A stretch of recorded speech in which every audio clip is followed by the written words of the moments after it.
কর্মফল খুব ভয়ঙ্কর। আপনি আজকে যেটা করবেন সেটা আজ হোক, কাল হোক, 1 বছর পরে হোক, 2 বছর পরে হোক, ঠিক ফিরে আসবে। একটা গল্প বলি শোন। একদিন এক রাজা তার 3 মন্ত্রীকে ডেকে 3টি খাবারের বস্তা দিয়ে বললেন, তোমরা এই বস্তাগুলো নিয়ে জঙ্গলে যাও এবং আমার জন্য কিছু ফল কুড়িয়ে নিয়ে আসো।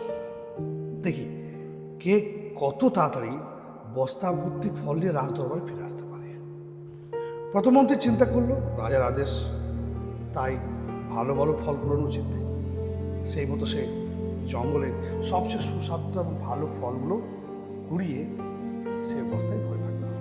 দ্বিতীয় মন্ত্রী চিন্তা করলো, রাজা তো আর সব ফল একা খাবেন না, তাই সে এক গাদা পচা ফল নিচের দিকে রেখে উপর দিকে কিছু ভালো ফল কুড়িয়ে বস্তা ভর্তি করলো এবং রাজদরবারে এলো। তৃতীয় মন্ত্রী কি চিন্তা করলো যে রাজার এত কিছু দেখার থোড়ি কি সময় আছে, রাজা কি বস্তাগুলো থোড়ি দেখবে কি নিয়েছে। সে পুরো বস্তাগুলো জঙ্গলের পাতা কুড়ো এসব যে ঘাস ফাঁস পড়েছিল সেগুলো কুড়িয়ে পুরো বস্তা পূরণ করে রাজদরবারে পড়ল।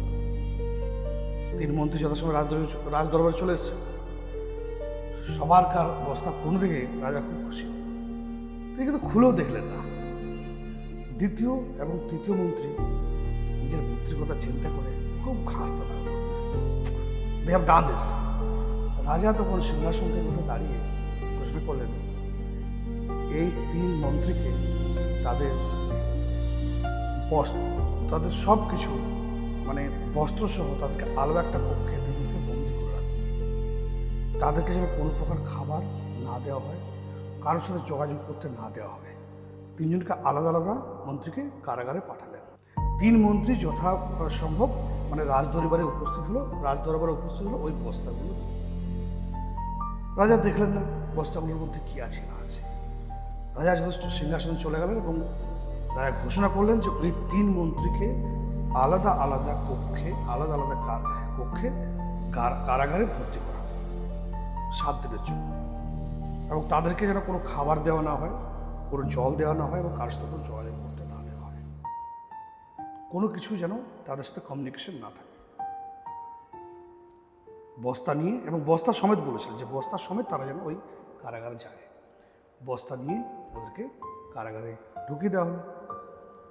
যথাসম্ভব কী হলো, যে প্রথম মন্ত্রী যেসব ভালো ভালো ফল নিয়ে এসেছিল সে কিন্তু ওই ফল খেয়ে 7 দিন কাটিয়ে দিল।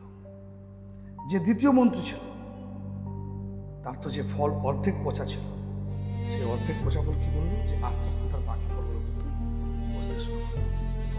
তৃতীয় মন্ত্রী সে তো না খেতে পেয়ে মারা গেল। এটার থেকে শিক্ষা কী হলো? এটার থেকে শিক্ষা একটাই পাওয়া গেল যে কর্মফল আজ নয় কাল ঠিক